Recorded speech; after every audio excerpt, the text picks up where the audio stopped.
हमारे डेढ़ हड्डी के हो रखे हैं। पति को तो दोनों तरफ चिपक के रोटी देती हूँ, देवर को नहीं देती हूँ, देवर को सूखी देती हूँ, तब भी ऐसा मोटा हो रहा है।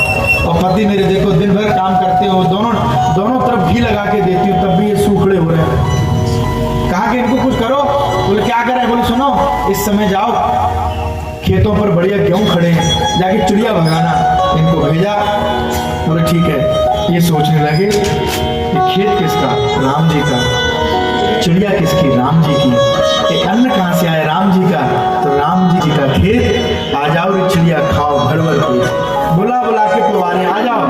राम जी की चिड़िया, राम जी को खाओ रे चिड़िया भर भर के। गाऊंगा नहीं, समय नहीं, इतने स्मल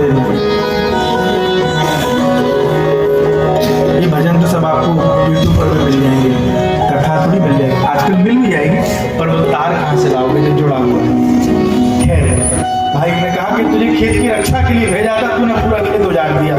बस आगे चलते चलते भवाटवी का रघुगण के साथ संवाद इनका हुआ और भवाटवी का सुंदर वर्णन के विषय में आया।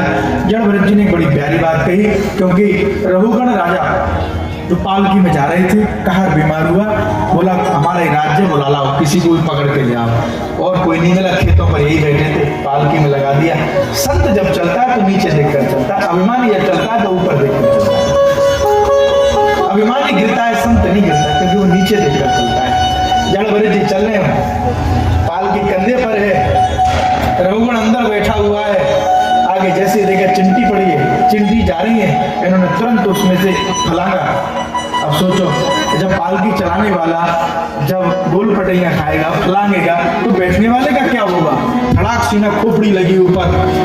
रघुगण बोला देख के चला, जानता नहीं है इस राज्य का राजा जा रहा है और ऐसे चलते तुम लोग, इतना वजन तो मेरे अंदर नहीं है। बोले महाराज हम लोग सब सही हैं, ये नया जो कहार लगा है ना, यही नाटक कर रहा है, बार बार कूदता रहता है। देखा मोटे ताजे हैं। रघुगण बोला ओहो, मैं इतना भारी हूं ना, ये दुबरा पतरा है, तो मेरे वजन को थोड़ी उठा पाएगा, इसलिए ऐसा कर रहा है। बस सुनते सुनते सुनते सुनते आज से पूर्व कभी नहीं बोले जड़भरत जी, आज पहली बार बोले राजन तू किसको कह रहा है मोटा, तू किसको कह रहा है पतला? आत्मा कभी ना मोटी होती है ना पतली होती है। बस जिस शब्द सुना, पालकी रोक को उतरे, जैसे स्कंद पर यज्ञोपवीत को देखा, रघुगण हाथ जोड़ के प्रणाम करने लगे। क्षमा करना ब्राह्मण देव, मुझे शंकर के त्रिशूल से डर नहीं है, देवी के खड़ग से डर नहीं है, अगर मैं डरता हूं तो ब्राह्मण के श्राप से डरता हूं। जड़भरत जी बोले मैं वो वाला ब्राह्मण भी नहीं हूं कि तुम्हें श्राप दूं, पर राजन तुम सत्संग के लिए जा रहे हो और तुम इस प्रकार का उल्हाना मुझे दे रहे हो, ये उचित नहीं लगा, इसलिए मैं आज से पूर्व कभी नहीं बोला, आज बोला।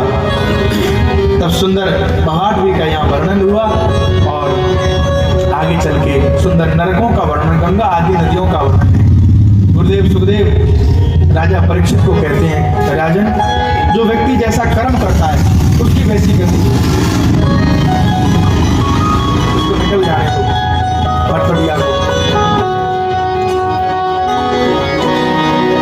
जैसा व्यक्ति कर्म करता उसी के अनुसार उसकी गति होती है। जो व्यक्ति मांस भक्षण करता है, जो किसी के धन को चुराता है, जो हिंसा करता है, किसी की बहन बेटी को मार देता है या उनका अपहरण कर लेता है, उनकी साली जब गति बताई कि सुनो, जो कामी होकर जो आज के समय में जो चल रहा है, ऐसे व्यक्ति के लिए ऊपर जाके नरक में क्या होता है कि एक स्वर्ण से निर्मित एक स्त्री बनाई जाती है और उसको तपा दिया जाता है, लोहे का आलेप लिया जाता है लोहे के से, और फिर उसके वस्त्र उतार दिए जाते हैं उस आदमी के, वो कहते हैं जा इससे आलिंगन कर, और जब वो गले लगने जाता है तो उसके रोम त्वचा जब जलती है तो तड़फड़ाने लग जाता है। और जो मांस भक्षण करता है, जो किसी निर्जीव को मार के खाता है, उसके लिए कहा कि क्या करते हैं, एक बड़ा सा कुंड बना हुआ है, इसको पीप का कुंड कहते हैं, थोड़ा होता है जो मवाक पड़ता है, मवाक का कुंड बना होता है, और उस व्यक्ति जो मांस भक्षण करता है उसके स्वयं के अंग काट के उसमें डाले जाते हैं और फिर कहते हैं सुन इसको पी और इसको खा। ये सब सुनाया, परीक्षित तो घबरा गए, महाराज जी इस सबसे कैसे बच सकते हैं? तब कहा कि भगवान नाम से बच सकते हैं। तब सुंदर अजामिल का उपाख्यान सुनाते हुए कहा कि अजामिल नाम का ब्राह्मण था, दुर्व्यसनी था, बुद्धिमान था, दुर्व्यसनी था, पर नारायण नाम लेने से भगवत प्राप्ति हो गई, उसकी गति मंगल में हो गई। जो भी जीव कुछ भी अपना मंगलकारी चाहते हैं वो सदैव भगवान का नाम जाप करते हैं, और जो भगवान का नाम जाप करता है भगवान सदैव उसके ऊपर कृपा करते हैं। आगे चल के वृद्धाचार का प्रसंग आया, उसको हम लोग मिलकर प्रणाम करते हैं। सप्तम स्कंद में बड़ा ही सुंदर भक्त प्रहलाद का चरित्र है। गुरुदेव सुखदेव के चरणों में राजा परीक्षित ने कहा कि भगवान परोक्षवादी भक्तों के ऊपर कृपा करते हैं, जो भगवान का भजन नहीं करता उस पर कृपा नहीं करते हैं। गुरुदेव सुखदेव बोले ऐसी बात नहीं है, कृपा सब पर होती है पर कृपा का पात्र बनना पड़ता है। उसी समय कहा कि देखो हिरण्यकश्यप कितना दुष्ट था, जिस किसी को कहता बोले सुनो कुछ भी जपना हो मेरा नाम जपो, कुछ भी करना हो जो मैं शिक्षा देता हूं वो करो, कूटनीति भरी पड़ी थी। पर लेकिन देखो उनके घर में भी प्रहलाद उत्पन्न हो गए, तो 7 पीढ़ियां तर गई। प्रहलाद के लिए क्या नहीं किया गया, जल में डुबाया, कितना मारने का प्रयास किया पर जाखो राके साइया मार सके ना कोई। अरे भगवान जिसकी रक्षा करते हैं उसका बाल वांका नहीं होता। विद्यालय में भेजा गया संडा मर के, इसको शिक्षा दो, इसको अपनी नीति पढ़ाओ, तो कूटनीति है उसको पढ़ाओ। पढ़ाते हैं तो प्रहलाद जी कहते हैं क्या पढ़ा रहे हो, बोले सुनो एक बात बताऊं, अगर आपको पढ़ाना है तो कोई भगवान का चरित्र पढ़ाओ। संडा मर के बोलते क्या जड़ मूर्ख है, क्या बोलता है, अपने बाप के दुश्मन का नाम ऐसे लेता है। अरे तू जानता है जो तेरा पिता है उसका दुश्मन है नारायण, उसका नाम लेता है।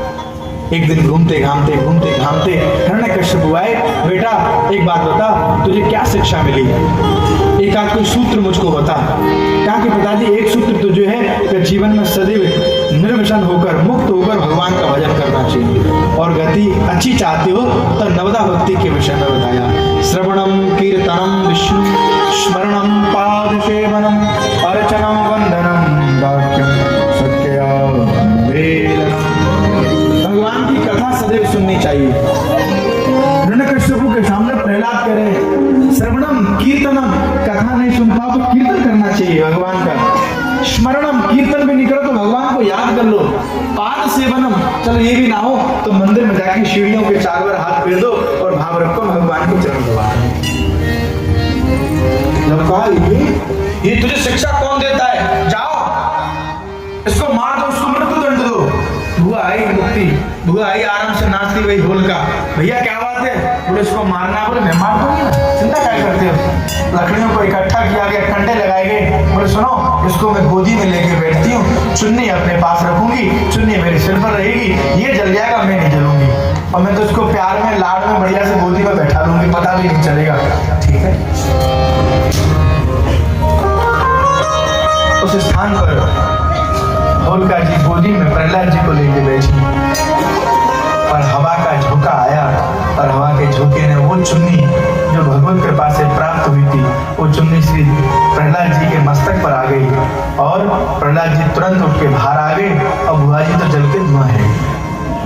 इतने में ही हिरण्यकश्यप आए, लगता है अब तो ये मेरा घर में ही ऐसा कांटा पनपा हुआ है तो ये मिट गया होगा, चलो अपनी बहन से मिल के आऊं।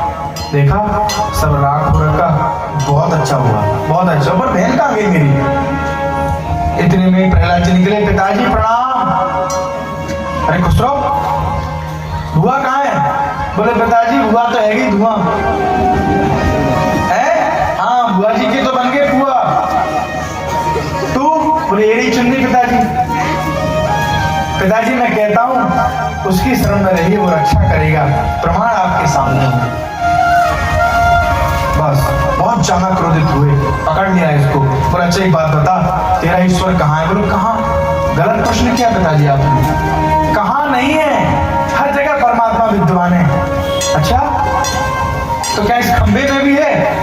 पिताजी फिर आपने गलत बोला, इसमें भी है, सब जगह विराजमान है। बस जो खड़ग निकाली, जो प्रहार किया, आज भगवान निहार रहे हैं। ऐसा हमारे ब्रज के संत कहते हैं कि आज भगवान उस भवन के चारों तरफ चक्कर लगा रहे हैं। क्यों? क्योंकि आज भगवान को प्रकट होना है, और कैसे प्रकट होना है, कहाँ प्रकट होना है, जहाँ भक्त की हाँ होगी आज भगवान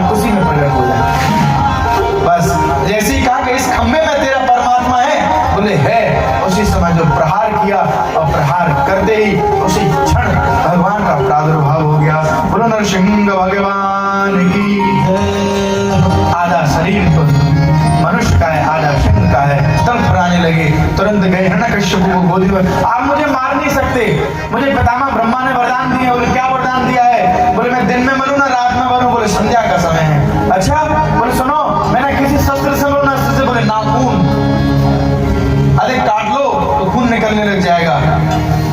ना अस्त्र है ना शस्त्र है, सब कुछ यही है। बोले मैं 12 महीने में किसी महीने में नहीं। बोले तेरे लिए मैंने अधिक मास रखा हुआ है इसमें। बोले सुनो, मैं ब्रह्मा की बनाई किसी सृष्टि से नहीं मरूंगा। बोले मुझे ब्रह्मा ने नहीं बनाया, मैंने ब्रह्मा को बनाया है। घबराने लग गया। उसी क्षण भगवान ने अपने नुकीले नाखून उसके हृदय में फंसाए, इसकी अंतड़ियों को निकाला, गले में फेंक लिया और इसके शरीर को एक तरफ उठा के डाल दिया। अगड़ गड़ गड़ गड़ानो है, खम फाटो चुलचुलानो है, निक्सो धरना हर स्वरूपति है। जैसे देखा सब प्रणाम करने लग गए और सब लोग जय जयकार हो गई। बोलो नरसिंह भगवान की जय हो। सब लोग थर थर कांपने लगे। भक्त प्रहलाद चरणों में खड़े थे। बेटा सब डर रहे हैं, तू नहीं डर रहा, क्यों नहीं डर रहा?